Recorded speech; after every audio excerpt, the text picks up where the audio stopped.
premise of all this, this is a game day, and so I'm going to let Rick go, but Rick is my official Jeremy Roenick greeter. So, Rick, we're just going to talk about Jeremy, and he's going to have to just suck it up and enjoy this for a second. But, did you ever drop the gloves with him before you became teammates, ever? Did anything ever happen? No, but Jared, obviously Jared was like, he's the best player in the team, one of the top guys in the league. So anytime you get in a scrum, you try to get a glove on him, right? My good friend Craig, one of my best friend Craig Rubian, they were swinging at each other one game. It was pretty funny, but Jared never backed down. But listen, our job was to get him off his game. So if that meant face washes or punch him in the head, that's what happened. Toc, you came at me one time when you were with the Flyers and I was with the Hawks, and I will never ever forget it. I'm like, listen, bro, this is not going to end well for me. So I just listen. I have no problem with you. It was one time you looked at me and goes, "What the fuck is wrong with you?" So it was just crazy. But that was Toc. It didn't matter who you were. Rick, what was it like to finally play alongside Jeremy Roenick? You guys went to war every night. What was that like?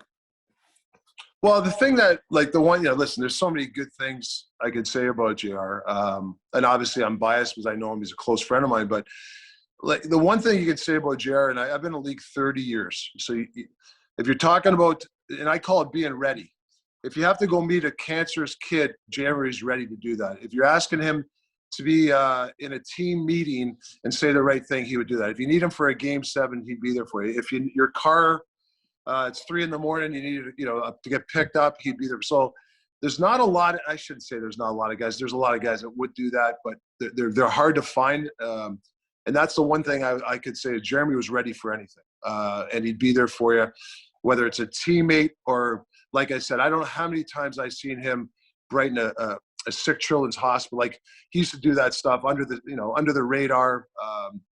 People didn't know the stuff he did. So that's the one thing I'm most proud about. Hey, big games, being there for you, scoring, 500, 600 goals, going to be a Hall of Famer soon. That's great, but it's the stuff that under the radar people don't see about him. That's the stuff I'm most proud to know about him. So that's the kind of in a nutshell for JR for me. Thanks, Toc. There's something else. There's something else about him, and I'm going to revel in doing this in his presence because I've said this to him along the way. Yeah, I think you can appreciate this more than most. He understood the limelight and he went to it and embraced it. And not every professional athlete, I'm sorry, they don't all do that. But you had that guy in the room and on the ice that wanted it. In the biggest moment, he wanted the puck, didn't he? Well, absolutely. And listen, we've always been a sport trying to chase the major sports. And JR was ahead of his time. He wasn't afraid to put himself out there for the not so much his teammates in the team, but also for the NHL. It's not afraid, and I respect that. Whether even and I miss the death on him that he's not on TV like talking NHL. I know he's got his own gig now which is gonna be great for him, the no filter. But the stuff that even what I used to on hockey when he does NBC there and all those things, like I enjoyed watching because he said stuff people want to hear, and it wasn't vanilla. And sometimes our sport can be vanilla, and he's not a vanilla guy. And that's something that he embraced, like you said, Walshy. Jeremy, is there a better teammate than Rick Tocchet on the ice and in life?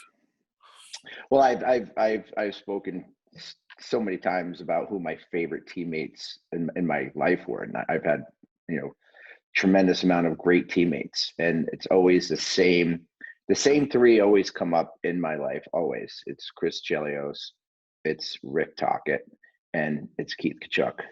Those 3 guys that, for me, embody leadership. They embody professionalism. And what I loved is I love people to treat me like they were their brother and to not be afraid to say the things that needed to be said when it needed to be said. And I say that with with a lot of conviction, because there's a lot of people out there that will keep their mouth shut and won't say anything because they don't want to stir a pot. They don't want to hurt somebody's feelings, and they don't want to they don't want to create a tension. to a situation because they're afraid. And guys like Tock and Chelly and Walt, what they embodied is they are team guys to the end max. And not only are they great guys, not only are they amazing competitive teammates and guys that will do anything to win, but along with doing everything to win is making sure that everybody's doing what they're supposed to be doing and not care about whether they're hurting somebody's feelings and not care whether the backlash that they might get.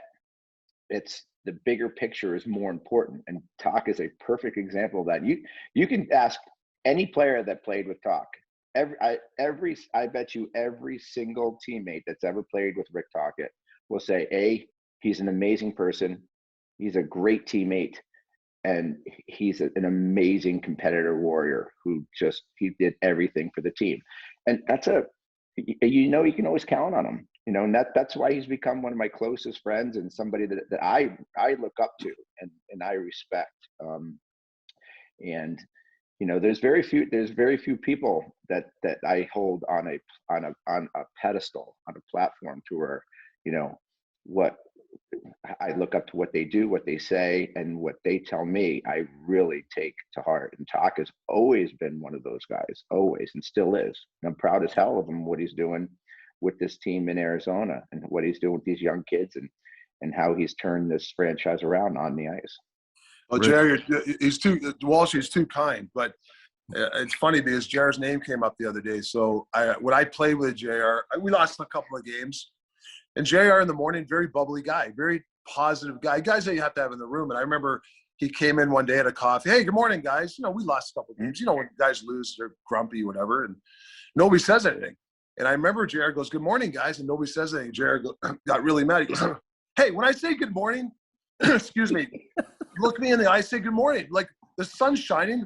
Let's have a good practice day. He started getting mad at everybody. You know what? And I go, you know what, Jerry, you're right. Like, I learned that from JR. So the other day, I went to get a coffee and I said, good morning to some of the players. And a couple of guys, they say it, but kind of in a, they're scared to say it or whatever. And they were, I know we've lost a few games. And I said, I don't know if it was Christian Fisher. I said to one of the guys, I said, man, Jeremy Roenick gave me crap one time because I didn't look him in the eye and say good morning. And he started laughing. I said, so I was thinking about the other day, JR, when that same thing, it's a new day, bring energy to the practice. We have a big game coming up. Yeah. Instead of being down and feeling sorry for yourself, and I learned that from you. It's not. I appreciate that talking. It's not just only that, but being grumpy and being in a bad mood it's not going to change whether you won or lost. Yeah. It's all about getting into a mind frame of what you're going to do next, right? Right. So getting into that. Stay in the moment. Bring that off attitude once you get on the ice, but what you have to remember, and Walshy, this is really important, acknowledgement is a major aspect of being in a team sport. Right. If you can't walk into a locker room and look at your teammates and say good morning and show them the respect of a good morning, hi, how are you, so on and so forth, give them that acknowledgement, how the hell are you going to go on the ice and battle your asses off and sacrifice yourself for your teammate, or you sacrifice for that teammate who won't even say good morning to you? It's a very small thing, but in the big scheme of things, when you're talking about a team, you have to act like a team. And the little things about saying good morning, acknowledgement, being a good teammate is important, and it has to be consistent. Doesn't matter. Consistency is what wins at the end. I was in my late 20s and I was an angry young man, and I had a boss at a radio station that I worked at in Phoenix who I couldn't stand. And I came in every morning and I was miserable. He would walk into the sports department and Jude LaCava was sitting there, and he would look at me and say, good morning, Mr. Walsh. And I would get angrier and angrier and angrier, but then it kept happening. And he kept making me say good morning back. And after about 2 months, I walked into his office and I said, I get it. He changed the whole tone of how I came to work.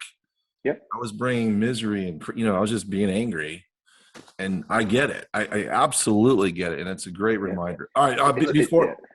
Go ahead. But I was going to say before the last topic on that, Yeah. And that's why I love JR so much. I preach this today as a coach because I played the game. And like, listen, there might be a guy lining across from you that's better than you, better talent. He's got a better shot. He's a better passer. I get it. But the one thing that you can bring to the table is energy. And what JR just said, if you can bring energy, 21 guys every night, you can make magic happen. And I don't know, sometimes players understand that, the energy and the talking on the ice is just something that you just got to keep preaching to especially young kids, that it's okay to be emotional. It's okay to put yourself out there. Like JR's not as scared. He's a guy. He's what's that old story? He can walk, he's a very vulnerable guy. He doesn't care. And I think sometimes young guys they're too cool for school to show that. And I think that's one thing, the energy level and showing emotion to your teammates in the long run is going to make you a better team. 100%. Lightning round before I let you go, Rick. Jim McKenzie called being around Jeremy and Keith and the earliest Coyotes teams an adventure every night. He's right, isn't it? That looking back on those moments, it's the perfect description, an adventure. Wasn't it? Listen, and Bally Drake, I know you had him on the other day. I'm telling you, we were one or two players from making a really standing. With that team, I think we were fourth in the whole conference. Great bunch of guys. And if you wanted to play it tough, we could fight. If you wanted a high scoring game, Big Walt and JR would supply that for us. You want to play defense, we had really good defensemen with Habby Bull and net. I just wish we had one, or maybe made one deal at the air. If you had, that's the one thing we missed. And you can ask JR, give those guys a little bit more help. I think we would have did some damage. I really believe that today. The two best teams I've ever been a part of, both chemistry and camaraderie, was that year that Tocc's talking about. Was it 98 or 98, 99, 97, 98? And my 2004 Flyers. Both teams, I felt we were going to win every single game because we loved being with each other in the locker room. Yeah. We had when we went out to dinners, it was huge groups. When Jim McKenzie tells you that it was an adventure, it was an adventure because we had 8 to 10 guys to 12 guys all the time. So you got so many different personalities and characteristics, and those don't come around as much anymore. This close knit, tight unity. And I'll tell you that Coyotes team was one of the closest. I mean, Craig Janney, Rick Tocchet, Dallas Drake. You have, Teppo Newman, and I can go on and on and on. Bobby Corkum. And it was amazing how much we couldn't wait to go on the road because we know we were going to be with each other. It was great. And you had a common enemy who had a toupee, but I'll let that go.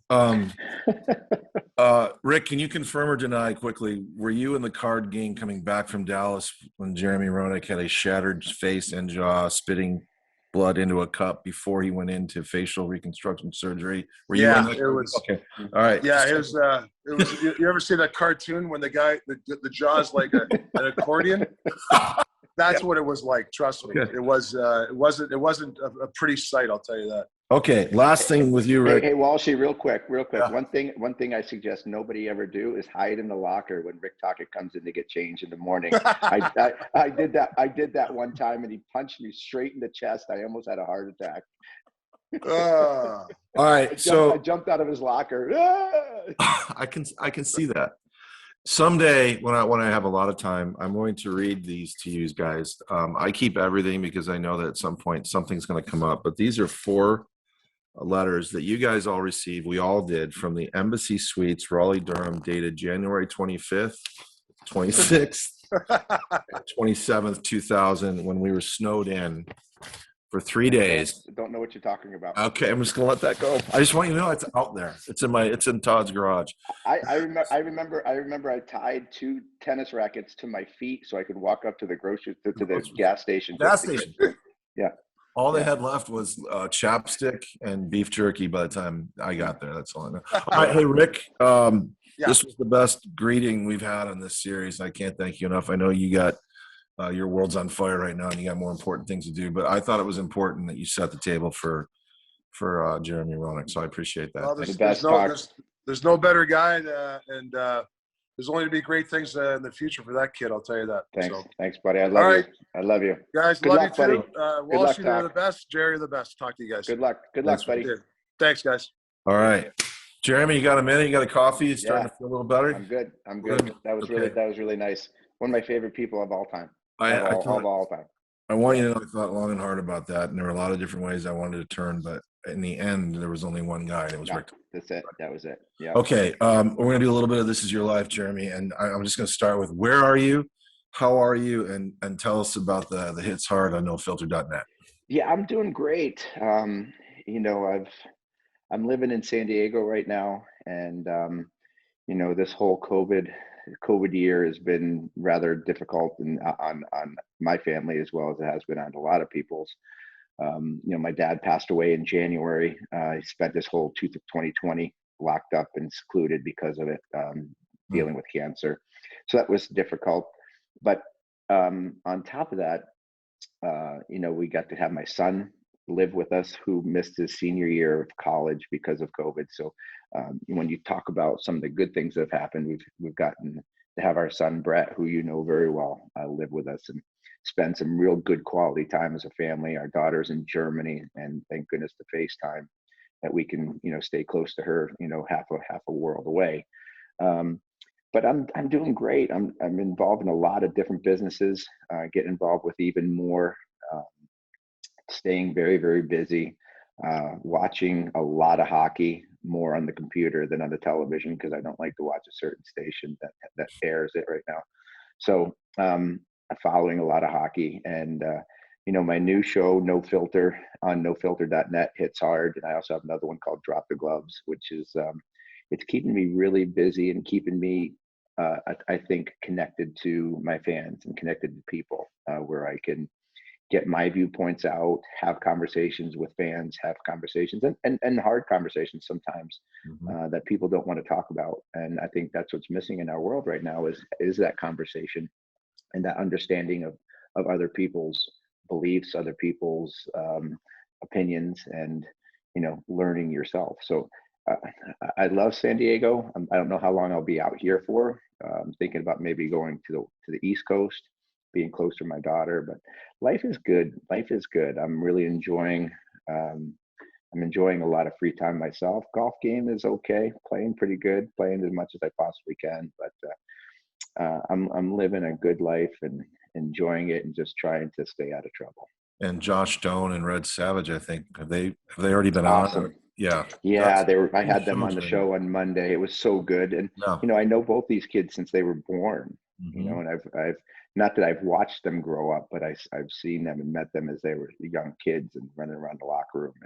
And you know, to see them start to prosper in the game that they grew up on, and you know, waiting for that time where I can watch them on television, and just to hear them talk and their professionalism and how grown up they are and the adult things that come out of their mouth. There's no surprise that they come from two amazing families. The Savage family, amazing with Brian and Debbie, and then with the Doan family with Andrea and Shane. They are wonderful, wonderful kids that will have hopefully big futures ahead of them. Jeremy, I want to walk you through some of the earliest moments in Coyotes history. You're such a big part of it, but I want to just start with August 16th, 1996. You were already one of the brightest stars in the hockey universe, but how did that day, that trade, Arizona, change the trajectory really of your entire life? Did it? Yeah, you know, I know exactly where I was at the time of the call. I was in Cape Cod. I had just gotten to the golf course at my country club at Willow Bend Country Club, putting my shoes on at my locker, and my phone rang, and I was told that I had been traded. And I remember sitting down on the bench in the locker room. There was nobody else in the locker room at the golf course at the time. It was like 8:30 in the morning, and I sat there, and I was kind of in one of those just spaced out. I don't remember what I was thinking at the time, but like, wow, Chicago doesn't want me anymore. They traded me. It's the first time in my life, Walshy, Yeah. where I was expendable, where Mhm. there was a team that didn't want me. Up until, my whole career, I've been on a winning team my whole life. I've been the star of every team. This was the first time that a team said, "No, thank you. We're going to send you someplace else." So I was kind of like, wow, I was Chicago. Chicago was me, right? And now I got traded, and I said, "Well, where are they trading me to?" And they said, "Traded me to Arizona, to Phoenix." And I went, "Oh, hold on." And so I took a very, very tough situation where I got traded, and I immediately said, "Okay, well, I'm going to a beautiful city, a city that is warm. I can play golf. We get to teach a whole new sport to a brand new city, and start new." Um, and I actually thought if the Hawks wanted to bury me, burying me in Phoenix is not a bad place to be buried, right? So, um, and I came to Phoenix with with an open attitude and an excited attitude, and one where I was going to make sure that I did everything that I could to make sure that this was the most popular sport in Phoenix. Now, at one time, it might have been. It's still a football, basketball town, but through 96 to 2000, 2001, it's arguable that there was any better atmosphere than being in America West Arena watching a Coyotes game. No, you guys were the toast and the talk of the town. And I talked to so many of the guys in the last couple of months, Jeremy, about the fact that you just mentioned you were selling the game. There were Zamboni Hmm. parades and street hockey clinics, and you were shaking hands and kissing babies. But it felt like everybody was all pulling on one rope off the ice to Hmm. bring it forward. Did that help on the ice? Did that make you guys a little Yeah, tighter 100%. close? Yeah, Okay. and I think that goes along with what we were talking about with talk, how having that one, those couple teams that were as closely knit as any team that I've been on. Now I'm not to say that we were the most talented team, but we were the closest knit team. We got along really well. We had no stragglers. We had no outcasts. And I think a lot had to do is, one, because that what you just said, we all had to teach and to bring a city to support a team, but we also had a captain that made sure that everybody towed the line. Yeah.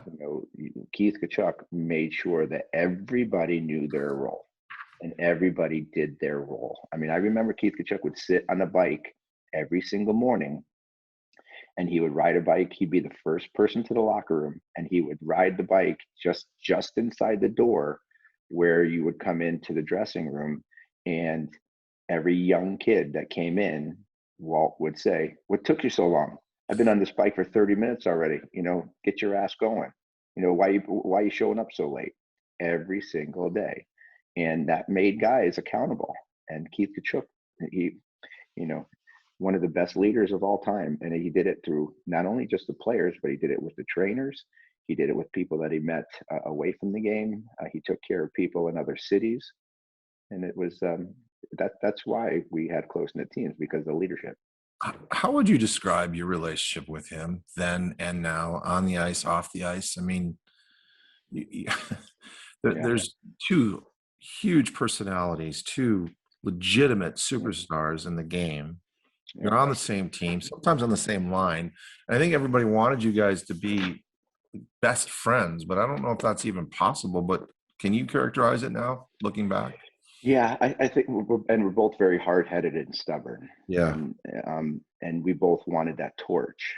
And but the good thing I think for both of us is there was enough of the torch for both of us to hold, and we accepted that. I called Keith Kachuk in 1990, 1991, asked to try to get him to go play for the Hall Olympics while he was still, playing Mhm. playing college or going to college. Um, I'd been in the game a lot longer than Keith, and I was the superstar when Keith came into the league, and it would have been very easy for me to say, "No, this is my team. This is not your team, Walt." But Walt has such a presence and is such a great leader, And I remember in '96 when I got traded and I was having a contract dispute for a little bit. I didn't show up right on time to start training camp with Arizona. Walt called me and says, you know, let's go. Sign that damn contract. Get your ass in here. We have work to do. And then when that happened, Keith said when I first got there, he's like, way to go, welcome in. It's about time you got here. Kind of in the tough, stern Keith Kachuk way, but the hugging. This we're gonna be great. And he said, just remember, there's 2 rules. First rule is give Walt the puck. Then he said, second rule, and most important rule, is give Walt the puck.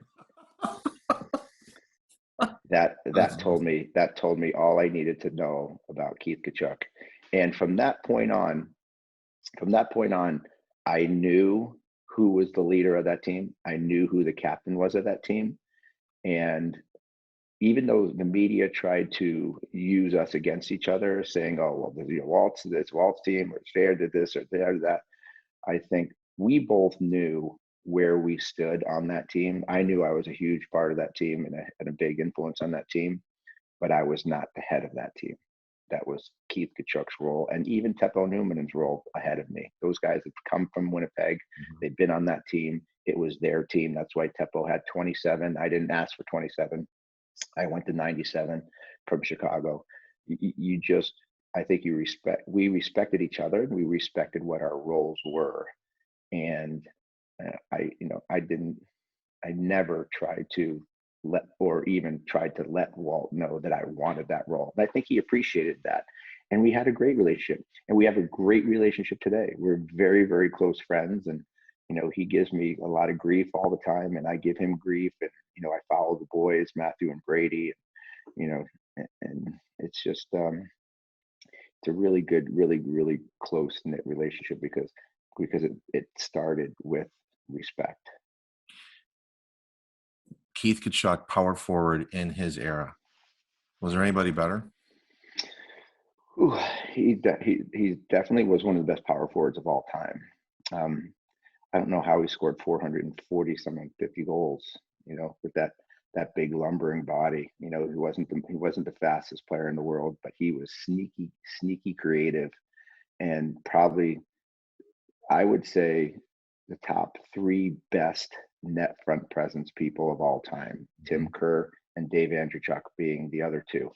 I don't think there's ever been 3 players that dominated the crease better than those 3 players right there. And but he was sneaky good. Walt was really, really smart, and his ability to fight through a lot of defenders or situations he was one of the best at.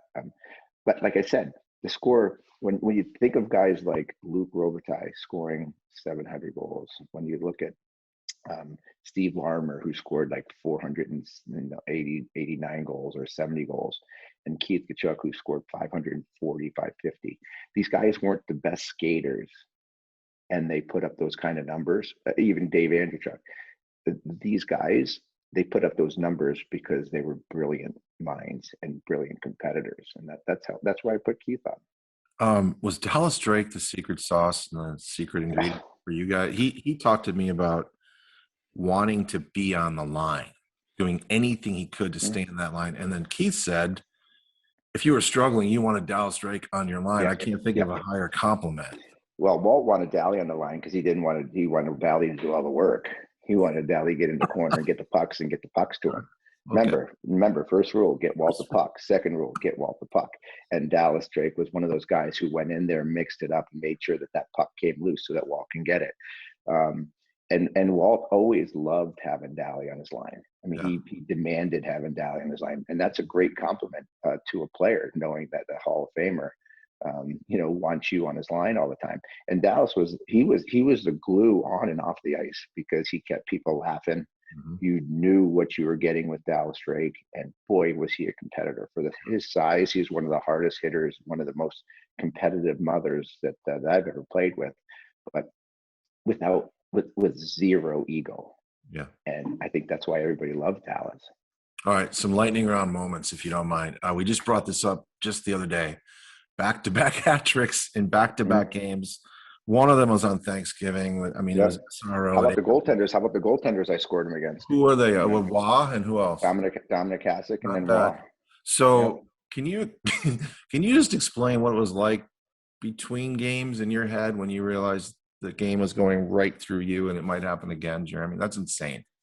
Yeah, it was pretty wild. And again, I always got up to play the best players, right, and play the best teams. And at that time, Colorado and New Jersey were two of the best teams, or Buffalo. I think it might have been Buffalo at the time, but going against Dominic Hasek was huge. So I always loved that. But there was a Brian Noonan, who was my teammate in Chicago, did something that was really, really cool. That when I scored the back-to-back hat tricks, Brian Noonan, when we were playing Chicago, scored 7 straight goals for our team in 3 straight games. We scored 3 goals, and 1 goal in 3 straight games, and Brian Noonan had all 7 of them. And I thought that was just a crazy stat to think about. And then, when I did that, I was like, that's probably one of the coolest things I've seen since Noonan scored 7 straight for our team. The first whiteout, you hadn't experienced it in Winnipeg. What do you remember about hitting the ice at America West Arena in that series with Anaheim game, the first game there? Unreal. Yeah. Unreal. And it was one thing that you didn't know how the city was going to embrace it, or if they're going to know how to embrace it. And when I say they showed up with their game face on, man, I never in my wildest dreams would I think in a non-traditional hockey market in a first-year city where people have only seen something on the internet or heard about what a whiteout is, and then show up with their faces painted white hair, white everything, and just how loud that building was, even with 2,000, 2,500 obstructed seats. It showed me why Arizona and Phoenix is such a great sports town, but we were a hockey town too, and those fans made it a hockey town because of the way they treated that whiteout. Do you remember Game 7 losing in Anaheim and the flight home being aborted on takeoff in Anaheim? We had set. I do. I didn't play in the game because I got hurt in Game 6. I think it was Ted Drury had caught me with a knee to knee, and I wasn't able to play Game 7. But I did go on the trip and remember, it was just like one bad thing after another. We should have won that series easily, and knowing that we lost it, and then getting a bird and all this. It was not one of the greatest memories you want to have. The one series that gets lost in the shuffle when you look back is year 2 in the Red Wings. We're almost on the exact anniversary of what you did in Game 2 with the Red Wings. This is remarkable. Back-to-back shorthanded goals. And 2 helpers. That's Yeah. a pretty good night at Joe Louis Arena, Jeremy. And Yeah, you they're guys almost identical too. It was literally in the second period, 2 back-to-back penalty kills and 2 back-to-back breakaway goals, which was really cool. And that's another series that I always look back on and say that could have changed my ability to win a Stanley Cup, because we had Detroit dead in the water in that series. Yes, you did. 2 games to 1, right? Yeah, and we were playing great, and again, those 2 shorties that I scored were pretty cool. But we were always just that close. We just missed it by that much. Between St. Louis losing Game 7 after I broke my jaw, between losing Game 7 and Anaheim, having Detroit down. I mean, those are some good battles, man. You mentioned St. Louis, but to get to St. Louis, I have to ask you about Mike Modano. Mm-hmm. You've always said he was the one that you measured yourself against, and Mm-hmm. then you went out and got him, and you paid the price for it. Yeah. Any regrets on that hit? No. That was no. Listen, I've always wanted to be somebody that you was going to, and you were going to fear of some sort, whether you're going to fear me scoring a goal or making a nice pass or physically abusing you. And I tried, back when I played, I hit to hurt. There's no question. And I've said that before, because you could. and I wanted people to remember, when they played against me. And Mike Modano was always that guy that I challenged myself to be, because he was the best player. He was the best player of my draft. He was always the best player growing up in the United States. And for me to compare myself to a player, I always compared myself to Mike. So, and I felt that if we beat him in the hockey game, if I had more points than him, or if I physically had the best of him, then I beat the guy who I needed to beat. And when I hit him behind the net, might have been a little late, but I knocked him out. I knew the next game going into Dallas, it's all over the papers, retribution. It's time for Roenick's, Roenick retribution. I knew it was coming. And you know what? I deserved it, and I welcomed it, because I wanted to, I don't want to go into a game. I never wanted to go into a big game and be invisible or be a non-factor. I always wanted to go in being the guy. And I think you'll get a lot of the same people who were successful in their career. They didn't want to hide. They wanted to be upfront, and they wanted to tackle it with their chin first. And unfortunately, I did that literally with my chin first, and get my jaw broken by Hatcher that night. And a second before having your thumb broken. My thumb broken. Yeah. And then broken. I forgot that you stayed out on the 5-on-3. Yeah, that was a must. Well, when I was moving my teeth back and forth, and my jaw was literally separating, the lady who was sitting in the first row saw this happening, and I remember her going over, and I remember everybody looking at me, kind of laughing at me in the stands, and cheering. And then when I can't remember who our trainer was at the time, says, you got to go up, you got to get your your jaw's shattered pretty good. Probably Gord Hart, right? Gord Hart. Yeah, it probably was Gord at the time. Yeah, it was Gordy Hart. And I said, no. We have a 5-on-3 penalty. We have a power play 5-on-3, and there would be nothing better than for me to go on the ice and this 5-on-3, score a goal, and be able to skate off the ice and give every single person in that arena the bird. And that was my whole plan, was to score a goal, and to leave the ice with both middle fingers up to everything, because that would have been my way of saying I got the last laugh. Unfortunately, it didn't happen, but that was my mentality. So I still have this, Jeremy. I cherish this. Oh my gosh, that's amazing. Wow. One man's treasure, but this is one of my most prized artifacts, because it represents so many things. So we're on the home stretch here, I promise. But when did you? That is awesome. When did you know that you were going to play in Game 7? And what was the first hit like that you absorbed in that game? I knew I was going to play at one point before the playoffs even started. Okay. I just didn't know. I didn't know how long I could hold off playing. Probably it wasn't smart to start about only 10 days into, or 8 days after a broken jaw. Probably not a good time to jump into a game. But I felt if we were in a situation where it was a must win, there was nothing would have kept me out of that game. And I could have broken my jaw 4 other places.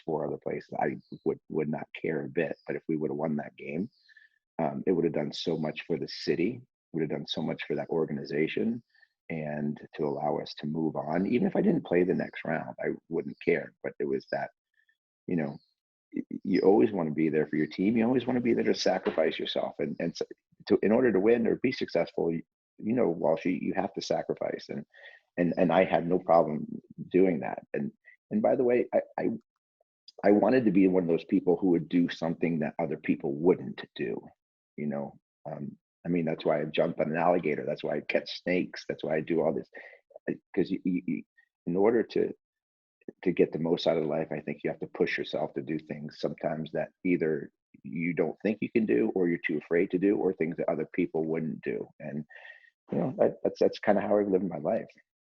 There's a spectrum of emotions that I remember from that day when you came out for warm-ups, and everybody realized that, yes, this is way before the internet, way before most cell phones. So word spread that Jeremy might play, and you came out, and that place went just Nuts. insane. And then you Nuts. go all the way back to the end of it, and it's overtime, scoreless, and it's over. And Jeremy, I actually counted. I've been doing this for 35 years in the NFL, the NBA, Major League Baseball, the NHL, college football, and college basketball. That loss that day, still the most excruciating locker room that I ever had to walk into. 100%. That was a hard summer too. That was a really hard summer. Obviously because the first month I was wired shut, and it's probably a series that we should have won again. But when you lose 1-0 in Game 7, I mean, it's awful. It's a terrible loss. Yeah, terrible. All right, about to land the plane. I do this for everybody. So you've been a few places along the way, and you mattered wherever you went. But what does this mean to you in the end? Amazing. This Katina sweater. So I first thought it was the ugliest thing I've ever seen. Okay. When I first saw it, I'm like, who designed this awful looking jersey?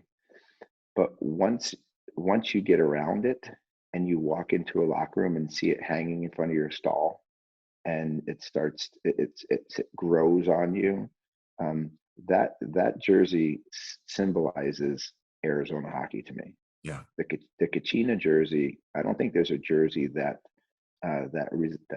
embodies a city and the characteristics of a city better than that jersey. And they thought of everything from the moon to the cactuses to the colors to the coyote and the retro coyote. That Kachina jersey, I think, as kind of eye-popping as it is when you first see it, has become probably one of the best jerseys that's ever been created in sports, because there's a lot of symbolism behind it. Last thing, and it's a bit of a confession, so I want you to walk through this with me. Okay. This is my high school yearbook from Webster Schrader High School, class of 1982. I bring this up because if you add 25 years to that, it's 2007. And I kind of ran away from home in New York to come to Arizona, but I still had, my heart was there, right? My family, my friends, and my high school had their 25th reunion in November of 2007. And I looked this up. On November 3rd, you scored goal 499. You were with San Jose by then. In the next 6 games, the Sharks played the Coyotes 3 times. And I remember looking at that and saying, oh my God, because I decided to go back. I had never missed a Coyote game, and I went back for my reunion.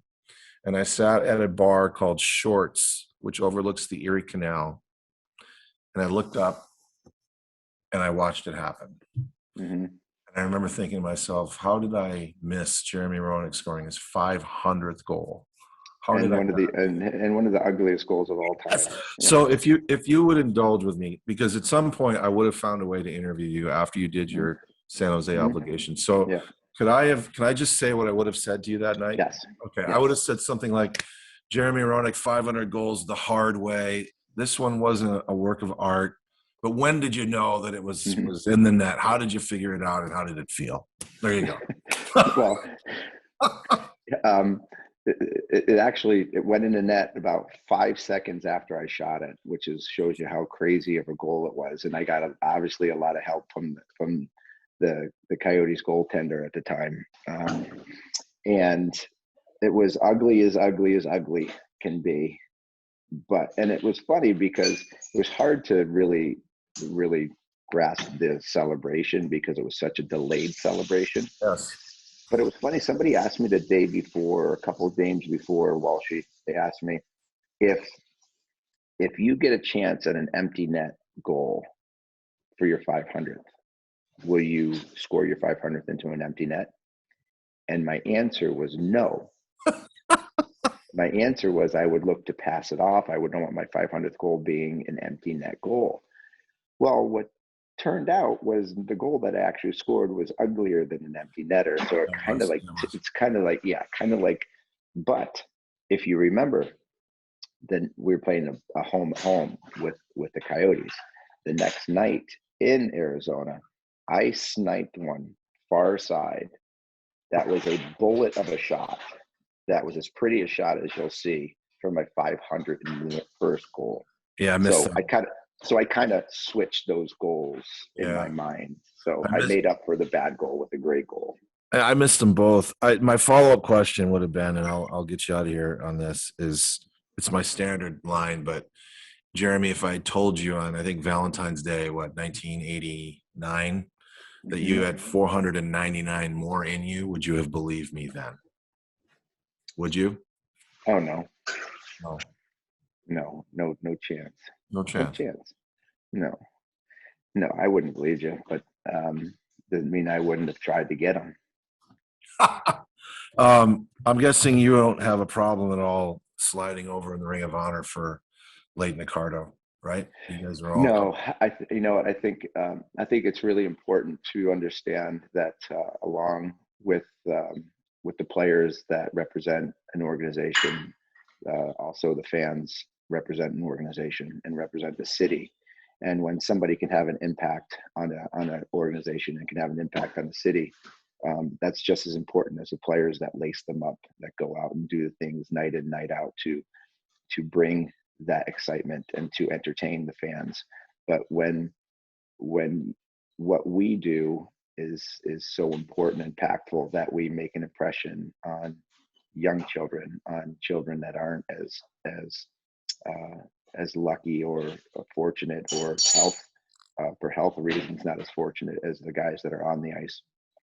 The fans also have a huge impact on what an organization is, and you don't even have to lace them up. And I think Leighton represents that and has represented that in what she has meant to the players and the motivation that the players think when they go on the ice. There's no question when people look up into that Ring of Honor and see the names that are up there, it's really cool to know that that Keith, myself, Teppo, Holly are sliding over to make room for her because she deserves it.